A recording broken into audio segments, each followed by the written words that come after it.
Alright, hey guys, Cross Stake Predator Trapper back with another trapping prep video. Today we're making 220 conibear boxes. I call them raccoon boxes or badger boxes because that's mostly what I use them for catching. These are just made out of scraps I had around. They're using beaver form boards that I had. Just cut them up, recycling some stuff from my previous boxes that are falling apart or split in half over the winter and whatnot, and just making them a little more to my style, a little bit more to how I want to see them. So we'll continue on with the video here and follow along. Thanks guys. Alright, so we got our boards cut here already. I was over at the shop where I do all my wood cutting, and I forgot to take my camera along, so I cut these all. I do my sides at 8.5 inches wide or tall and 17.5 to 18 inches long. My top and bottoms I do 12 inches and obviously 17.5, 18 inches long, right around there. Pretty much it's just screw them together. Not too much to it. I'm going to try and do this so that you guys can see what we're doing.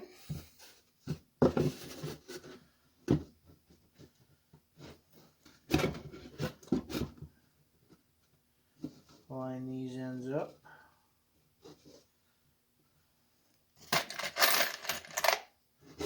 All I'm using for wood is 5/8 or 1/2 inch. I think this is 1/2 inch plywood. It's just some old beaver boards I had done. You can maybe tell that by the pattern that's faintly printed on these. Beavers are pretty much worthless nowadays unless there's a bounty or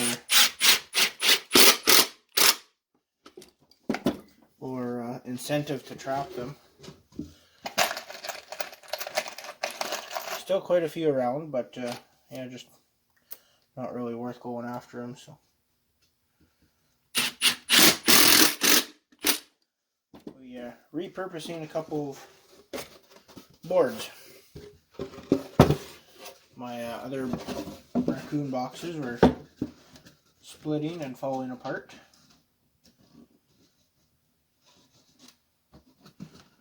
And these will also be multi-purposeful for badgers or whatever else we use 220 conibear for. Typically I just use it for badger and raccoons. Sometimes you need a cubby set.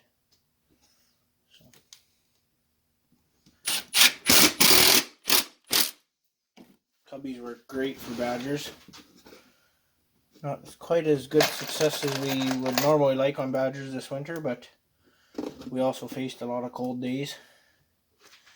And the badgers will go to hide out when it's cold. So, not overly surprising. Probably do some in the spring just to help the farmer out and get rid of them.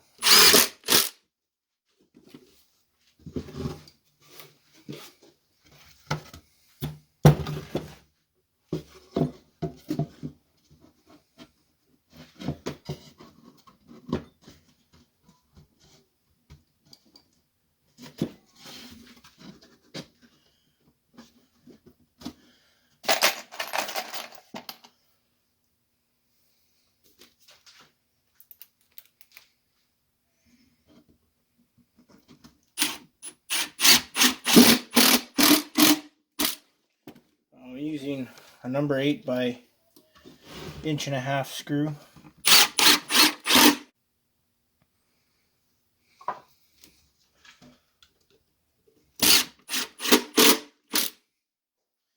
And usually 2 to 3 screws 2 to 3 on the top, 2 to 3 on the bottom. Same on the other side. Alright, so that's the general idea of it. Alright, so that's the general shape of it. Just check it with our trap. Make sure my measurements are right. And yeah, that fits in there quite nicely.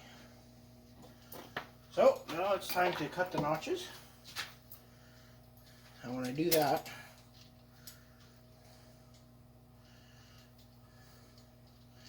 I always just take the trap, set it up how it's going to sit in there.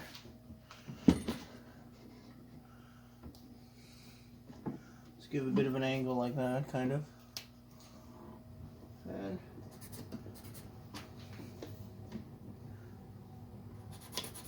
give these a rough mark.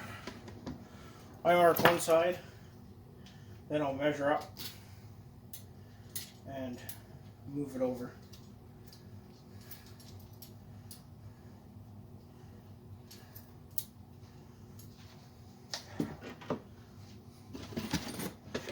We've got our marks.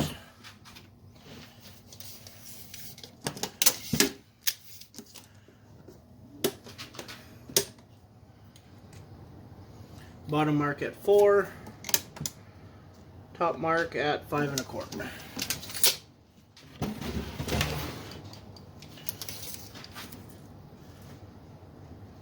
And there, and there. Now when it comes to how deep you want your trap, it's really kind of personal preference. I run a good 5 inches.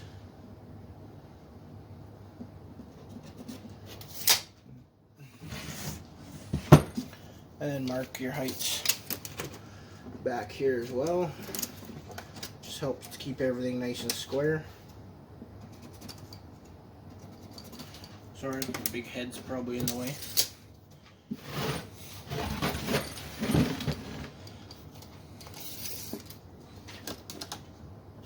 There, 5, nice big mark.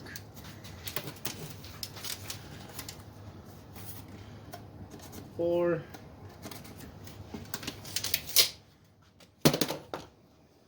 Alright, now, it's a game of connect the dots. I got a laser on my saw, so I just kind of need a rough idea and I can line it up with the laser.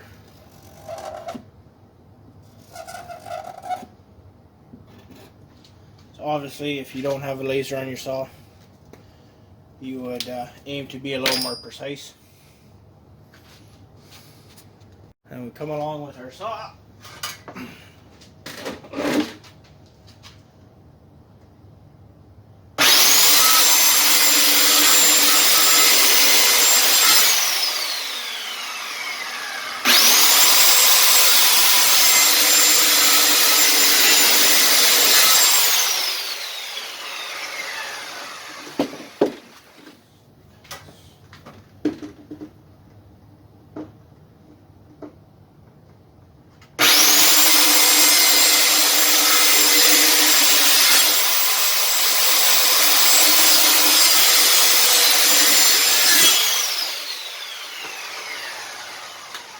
So yeah, just two cuts.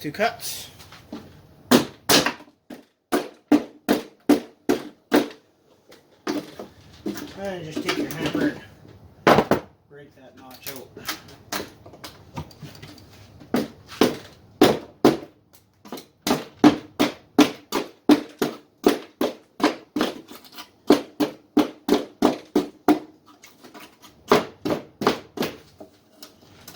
Now obviously if you were going to make these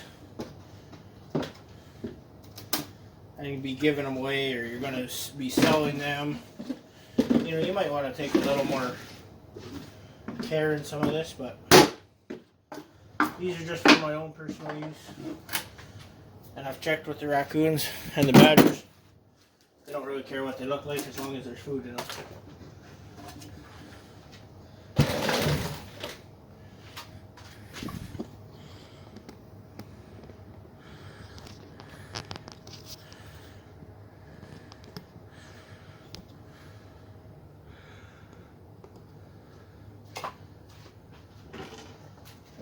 check.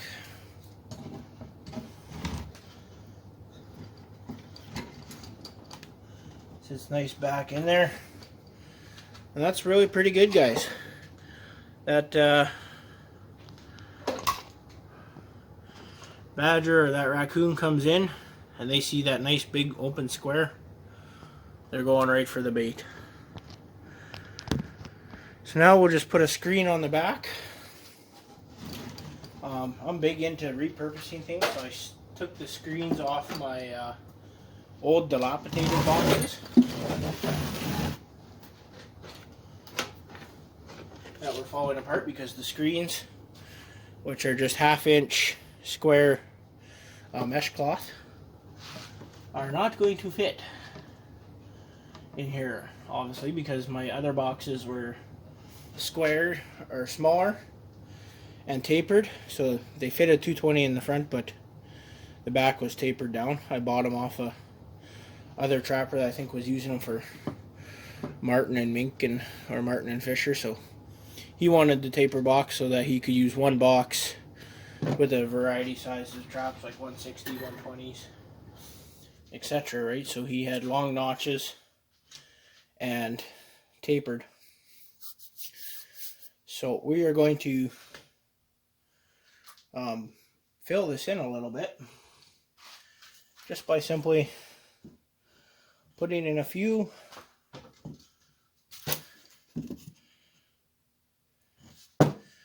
extra pieces here. I don't want it quite that closed in, so I'm just going to see what we can do here.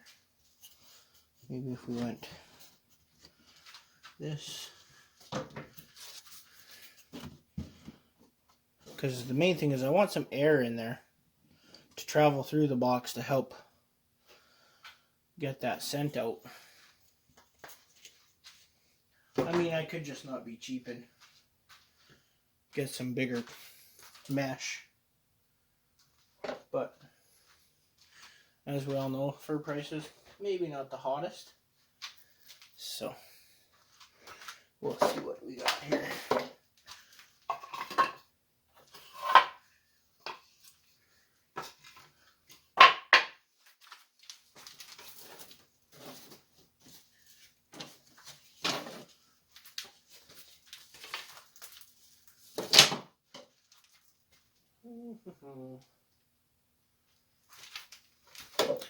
Alright, I'll find something here and I'll show you what we're going to do in the end.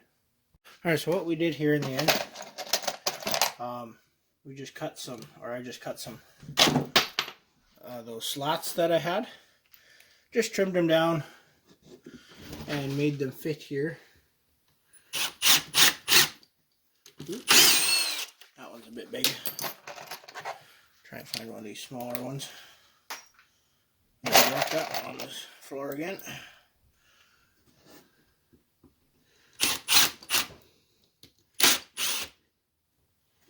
Just maybe turn this, maybe get a better bite on it.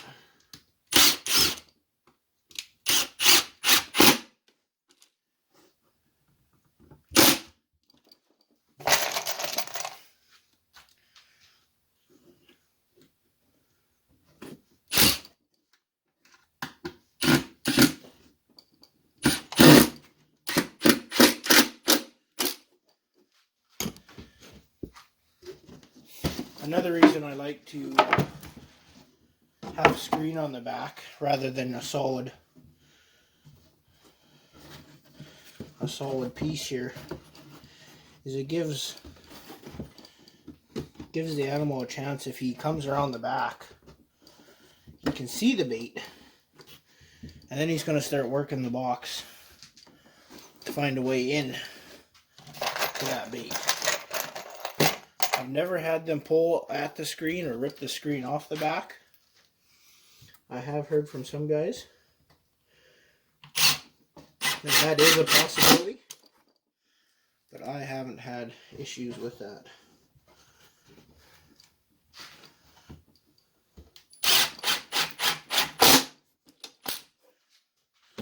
So we'll just do 2 on the sides like that, and we'll do kind of a capper cap piece here,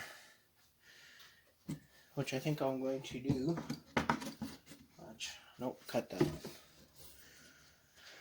So I'm just going to do it this way. And we're going to come right up. Maybe like that looks good. Or we'll come down like this. Yeah, we'll go right up flush.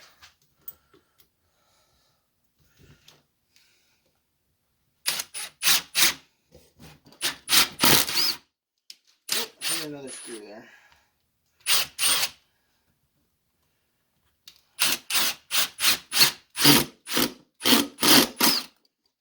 And we kind of split a little bit on the side there, but I'm not too concerned. It's just raccoon boxes. Not building space shuttles here.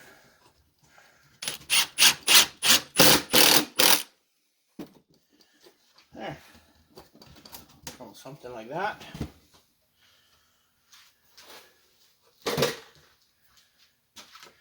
And now for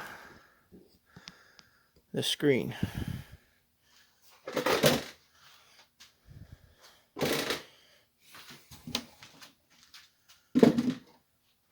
Stand that up there. Get my little fencing staples. Pick these up at any farm supply place. Have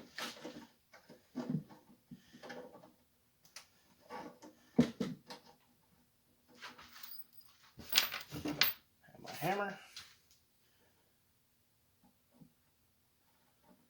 And you just want to try and get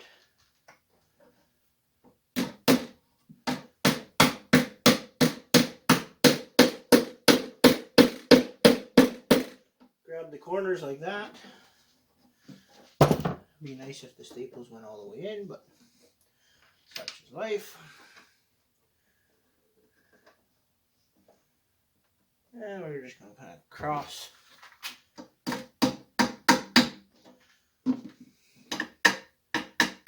Suppose if I throw a screw in the bottom of these here, it'd be a little more solid to nail to.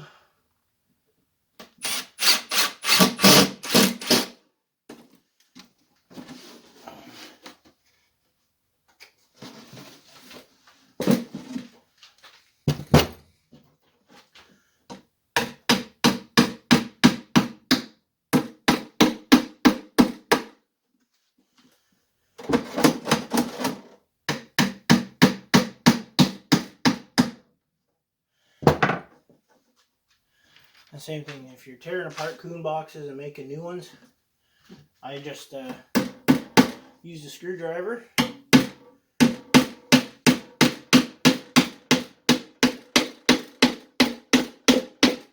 save my old staples. If you're building these for the first time, then obviously you might need to get some staples. A regular staple gun would work too. Something that you would tack paper down with, or like a construction stapler would work good.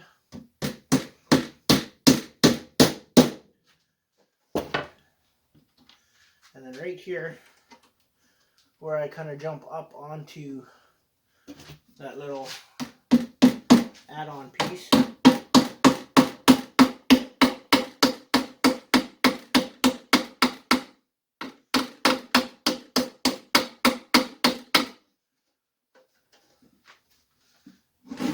throw a staple and a screw in there to help hold it.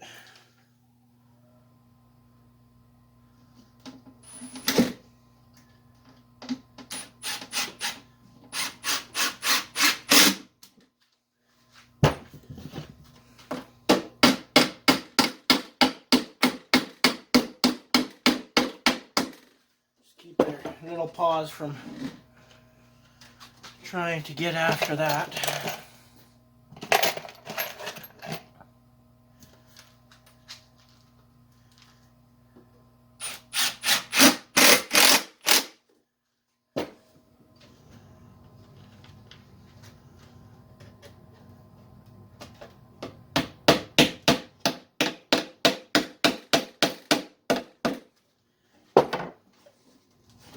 There, that's pretty well tacked down. No need to get fancy with it. Holds them down. Oh, that corner broke out.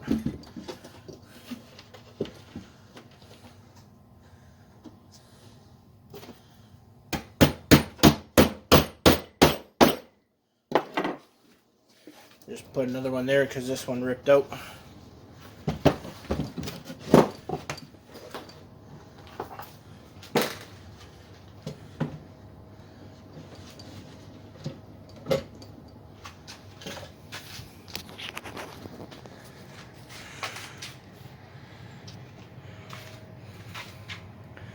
And there you go. One thing I don't have with me right now, I did not have on my last boxes, was an eyelet. I'm just going to put a ringlet there so I can just come back and attach my cable to the box. I mean, raccoons, badgers, once they're in these 220 Belials, I've never had them move more than 5-10 feet. If you followed along in my intro, you'll see I have a fox in a pail set, also a 220 Belial, and he didn't even move from the hole. So I'm not really worried about these things getting dragged off. So I just attach my trap to the box.